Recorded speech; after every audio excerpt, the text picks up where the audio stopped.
There is a map in the British Library in London. It was drawn in 1879 by a cartographer working for the Survey of India. The map is extraordinarily detailed: rivers, elevation lines, villages, trade routes. Whoever drew it clearly knew this land. They walked it, they measured it. The cartographer's name does not appear on the map. In the bottom right corner, there is a stamp. It reads, "Prepared under the authority of the Surveyor General of India." And below that, a name, a British name, a man who, according to most historical records, never visited the region the map depicts. This is not an accident. This is not an oversight. This is how an empire controls not just land, but the story of land.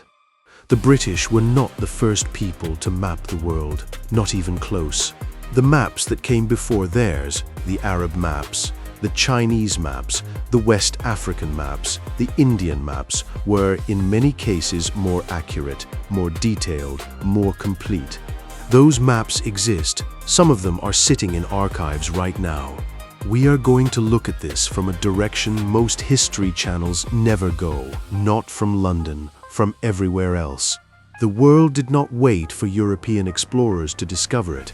Open any atlas published before 1980. Look at who gets credited for discovering rivers, coastlines, mountain ranges. Look at what the maps called the places that already had names for thousands of years before a British ship appeared on the horizon. In 1154, a geographer named Muhammad al-Idrisi completed a world map for the King of Sicily. Al-Idrisi had spent 15 years compiling geographic data from travelers, merchants, and scholars across the known world. His map showed Europe, Asia, and Africa with a level of accuracy that European cartographers would not match for another 3 centuries.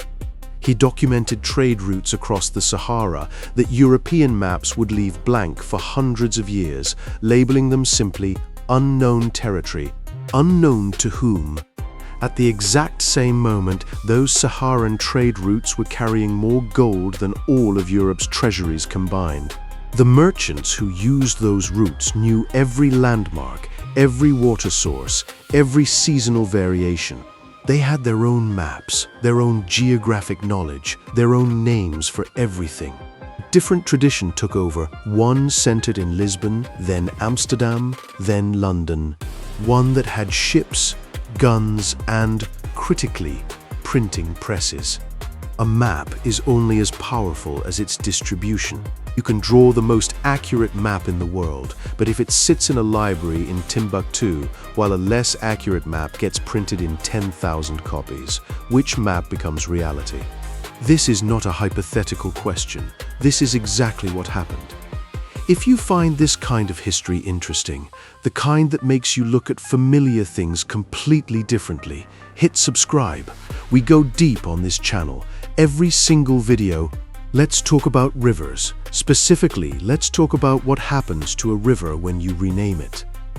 In the late 18th century, British surveyors moving through what is now Nigeria encountered a massive river system. The local populations along this river, the Igbo, the Yoruba, the Ijaw, had names for it. Names that describe the river's character, its seasonal behavior, its relationship to the land around it. These names encoded centuries of geographic knowledge. They told you where it was safe to cross. They told you which tributaries flooded in which season. They were, in the most literal sense, geographic data. The British renamed the river the Niger, derived from a Latin root, applied by people who had never seen it. The act of renaming severed the connection between the geographic knowledge encoded in the original name and the map that would now be used by everyone. The local knowledge became invisible. The British name became the official record. When future generations looked at that map, they saw a river that the British had, in some sense, discovered. A river that millions of people had been living beside for thousands of years.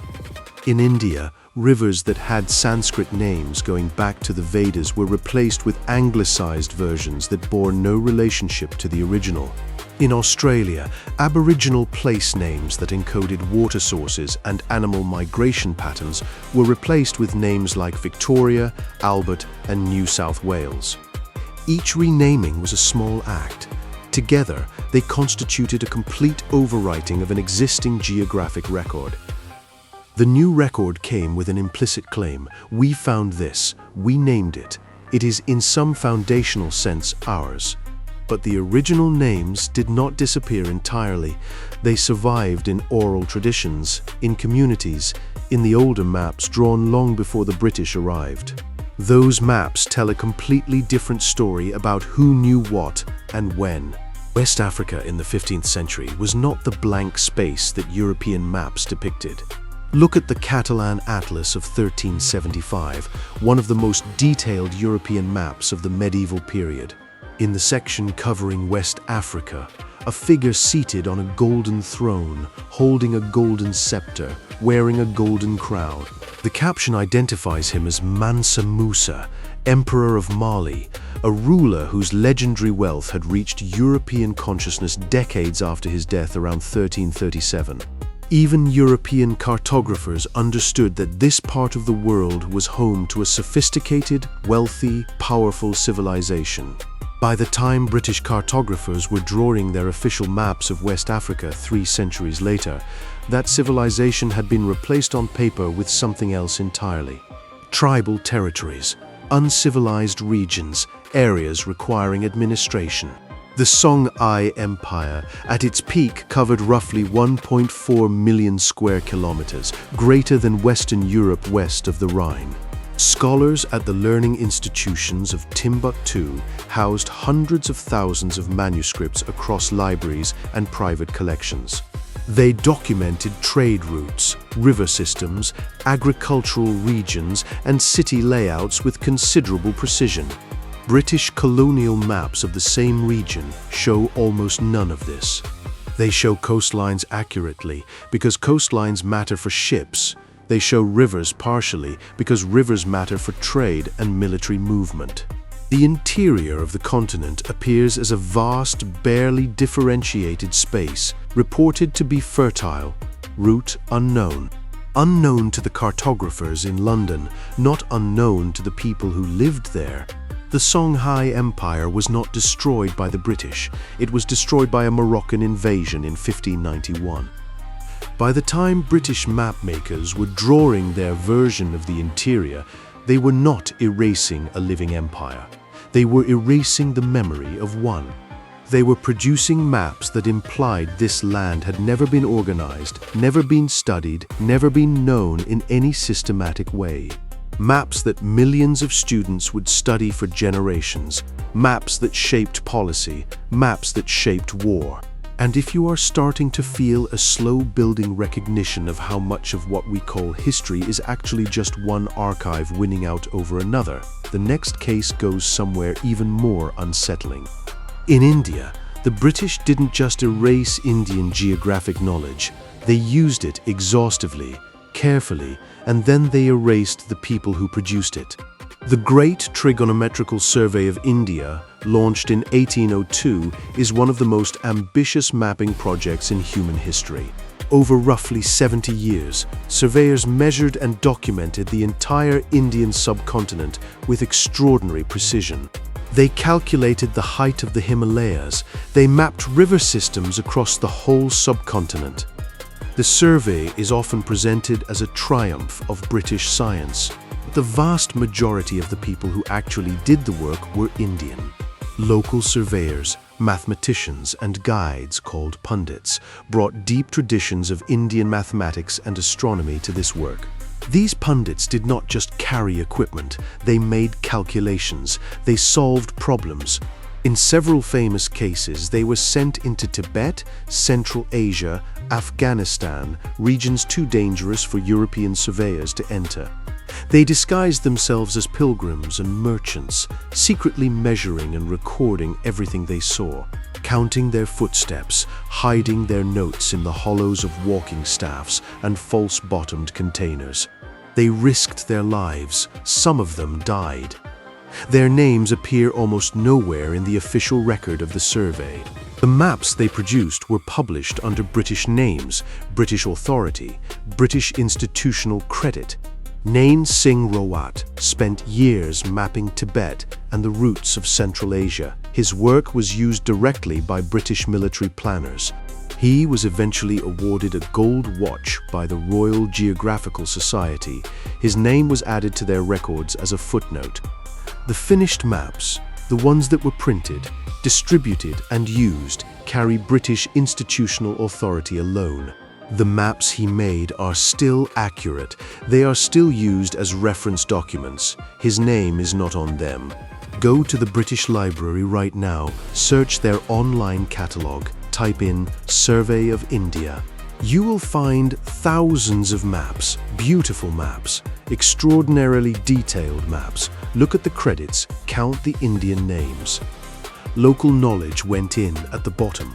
British authority came out at the top. And the map, the finished, printed, distributed official map, carried only the second half of that transaction. If the knowledge was there, if local populations across Africa, Asia, and the Americas had been documenting their land for centuries, what does it mean that we grew up thinking European cartography was the beginning of geographic knowledge? What does it mean that the maps we learned from, the maps that shaped borders and justified wars, were produced by an institution that removed the names of the people who produced that knowledge? The borders drawn on those maps cut through existing kingdoms. They separated communities that had been trading and intermarrying for centuries. They placed bitter rivals inside the same arbitrary lines. Those borders are still there. They are the borders of Nigeria, of India, of dozens of countries. They have been the source of conflicts that have killed millions of people. Those borders were not drawn on empty land. They were drawn on top of a pre-existing world. A world that had its own maps, its own geography, its own understanding of where one thing ended and another began. But the maps survived. Not all of them, not most of them, but enough. In the Ahmed Baba Institute in Timbuktu, scholars are still working through hundreds of thousands of manuscripts, geographic, scientific, astronomical. In the National Archives of India, survey documents record the pundits' work in ways that have barely been studied. In the Ottoman archives in Istanbul, there are maps of the Middle East and North Africa drawn by people who actually lived there. In private collections across South Asia and West Africa, maps have been passed down through families for generations, drawn before the British arrived.